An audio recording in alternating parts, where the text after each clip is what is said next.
സമാനമായൊരു നീക്കം LDF ഇന്ന് നടത്തി എന്നുള്ളതാണ്. അതായത് ഇങ്ങനൊരു ആലോചന തുടങ്ങുമ്പോൾ തന്നെ ഞാൻ ഇന്നലെ പറഞ്ഞു, കേരള കോൺഗ്രസ് ഉണ്ടാകുമോ? കേരള കോൺഗ്രസ് റോഷി ഉണ്ടാക്കും എന്ന് തീരുമാനിച്ചിരുന്നു LDF. അതനുസരിച്ച് റോഷിക്ക് കൊടുത്ത വാക്കാണ്, റോഷിക്ക് കൊടുത്ത നിർദ്ദേശമാണ്. അങ്ങനെ എങ്ങാനും സംഭവിച്ചാൽ കേരള കോൺഗ്രസ് പിളരണം, LDFന് കൂടെ നിൽക്കണം, അതിനുള്ള എല്ലാ പിന്തുണയും LDF വാഗ്ദാനം ചെയ്തു.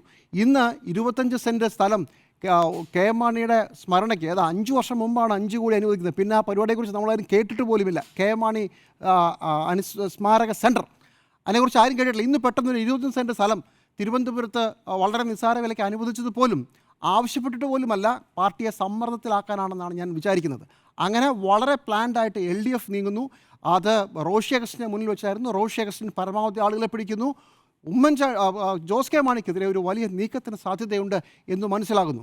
ഇപ്പുറത്ത് ജോസ് കെ മാണിയാകട്ടെ പാർട്ടിയെ പിളർത്താതെ മൊത്തത്തിൽ എല്ലാവരെയും കൊണ്ട് UDFിലേക്ക് പോകാം എന്ന് പ്രതീക്ഷിച്ചിട്ടുണ്ടാവണം. അത് നടക്കില്ല എന്ന് വ്യക്തമാകുന്നു. ഇപ്പോഴേ ദുർബലമായൊരു പാർട്ടി, കഴിഞ്ഞ തവണ 12 സീറ്റിൽ മത്സരിച്ച് 5 സീറ്റിൽ മാത്രം വിജയിച്ചൊരു പാർട്ടി, അതിൽ മന്ത്രിയായിരിക്കുന്ന റോഷി അഗസ്റ്റിനും റാന്നി MLA ആയിട്ടുള്ള പ്രമോദ് നാരായണനും മാത്രമല്ല മറ്റ് ചില പ്രധാനപ്പെട്ട ആളുകളും ഈ നീക്കത്തെ തടസ്സപ്പെടുത്തി എന്നുള്ളത് വ്യക്തമായിരുന്നു. അതുകൊണ്ടാണ് വിദേശത്ത് ജോസ് കെ മാണി എന്തെങ്കിലും പറയുന്നതിന് മുമ്പേ തുടരും എന്ന് പറഞ്ഞ് സ്വന്തം നിലയ്ക്കാണ് അദ്ദേഹം ഫേസ്ബുക്ക് പോസ്റ്റ് ഇട്ടത്.